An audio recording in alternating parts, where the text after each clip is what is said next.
Hi, I'm going to read chapter 15 to you of Carlota. The Peraltas, father and son, answered my father's message.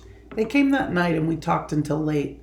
The next morning, Fernando Soto came, and that afternoon, a vaquero rode in from the Sanchez ranch, which was near Los Angeles, with the news that Señorita Rosa Maria Sanchez planned to marry a young man named John Harper, a gringo. The vaquero brought the regrets and good wishes of her father, Simon Sanchez. Don Saturnino groaned at this news and struck his forehead and walked around in a fury. But a little later that afternoon, two young men came from the Montoya ranch, leading fresh horses and carrying lances. Though we had never seen them before, we had heard their names. They brought news that Americans were camped at the Oriflamme Mountains. One of their vaqueros had made a count. There were 110 of the enemy. They were camped in a meadow beside a spring and were feasting on roasted sheep. They're probably eating the sheep of the families, right? The sheep of the families that lived on the ranchos. We have 9 lancers altogether, Don Roberto said. During our talk the night before, Don Cesar and Don Saturnino had placed him in command of our party. He is a fine horseman, though not so good in the saddle as you, Carlota, my father had said. He is also brave. We will require both. That afternoon, another ranchero rode in from the coast, bringing with him 2 of his vaqueros. When we left the ranch at dusk, there were 12 of us with lances. So 12 people with lances. A lance is like a long spear. 12 people with lances versus 110 soldiers with rifles is not good. Not a good battle. My father said nothing to Doña Dolores about the gringos camped at the springs, nor did I. She was in the sala, and Rosario was kneeling in front of her when we went in to say farewell. She did not look up. She was making one of her cigarillos. She took her time and folded the husk lengthwise and filled the crevice with tobacco. Then she spread the tobacco evenly and made a dimple in the center and used both her thumbs to tuck in the edge of the husk. Only then did she glance up at my father, holding the half-rolled cigarillo in her hands. She gave Rosario a nudge with her toe, and he ran to fetch her a coal. Only when she had licked the edges of the corn husk and lit the cigarillo did she speak. "Go," she said, "and get yourselves killed, you and your iron-headed daughter. I would not prevent it if I could." "Señora Doña Dolores," my father said, "we accept your blessings with gratitude. In return, we extend our blessings to you." He started to back out of the room, but Rosario jumped up and shouted, "Take me with you, por favor. No," my grandmother cried, "never. They go, but you stay. I need you." Don Saturnino said to Rosario, "It is your duty to take care of the eagle and Señora Doña in that order." That's great. He's supposed to take care of the eagle first and then Grandma. He left the room quickly and I followed him. I don't think my grandmother was as angry as she appeared to be, for when we rode away, she stood at the window and waved us goodbye. I think she was as confused as I was. It was my father who lit the flame and kept it burning, out of anger and Spanish pride. The war was really over, and in California it had never been a real war. In other places, but not here among the Californians. We all hated the men who ruled us from Mexico City, and we would have revolted against them if the gringos had just left us alone to go our way. But now, as we were to learn later, General Kearney and his soldiers did not know that the war in California was finished.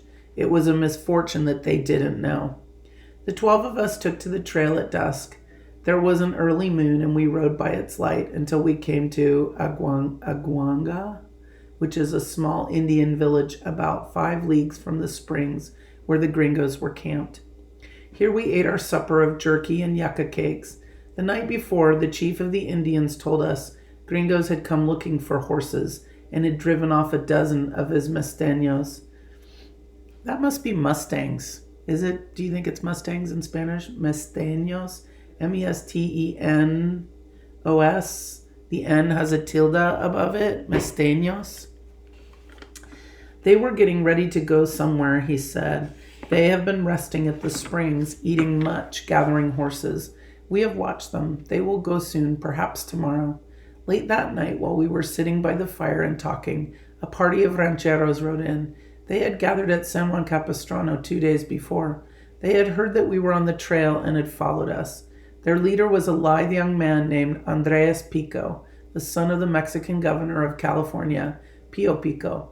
There were 21 in his party, and each man carried a lance. Okay, so now that's 21 plus 12 is a little bit better odds, right?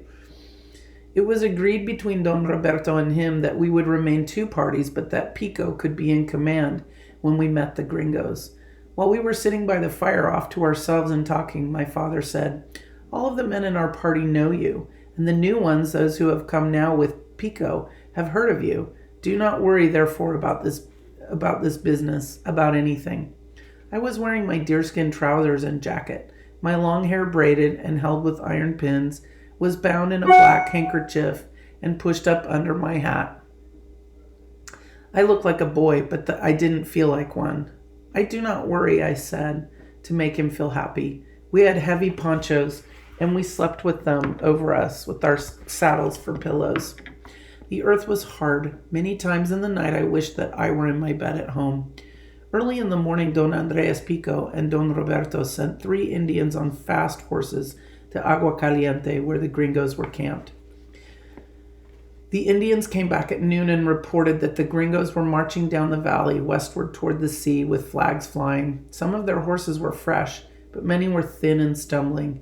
That all the soldiers carried long rifles and the officers carried pistols and swords. They were also dragging 2 small cannons. "We could use 12 rifles, Don Andres," the captain said. "How about the swords?" someone asked. "And the pistols? How about a cannon? Even so much as a flag?" "You will catch flies in your big mouths," Don Andres said, "as well as other things. We have no rifles or pistols or swords or cannon. We can have a flag. Make one, Señorita Carlota, out of this." He took off his green scarf and tossed it to me.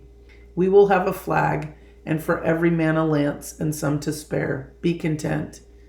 To the mutter of leather and the song of metal crickets, many of the horses wore on their headstalls. Carrying the green flag I had made, we rode down the valley in the direction close to where the gringos had taken. Most of the rancheros had silver on their bridles and pommels and their hooded stirrups. Andres Pico had silver everywhere, even on the broad band of his sombrero. We rode at a quick trot through the mist down the valley between the dripping trees. On our way to intercept, that was the word my father used, to cut off the gringo soldiers at San Pascual. It was the first time since the day word had come about the gringos, since the hour that we had left Dos Hermanos, that I felt good. It was exciting to ride through the mist, with the sound of hoofs and the jingle of harness. Though no one was watching, it was like riding in a parade.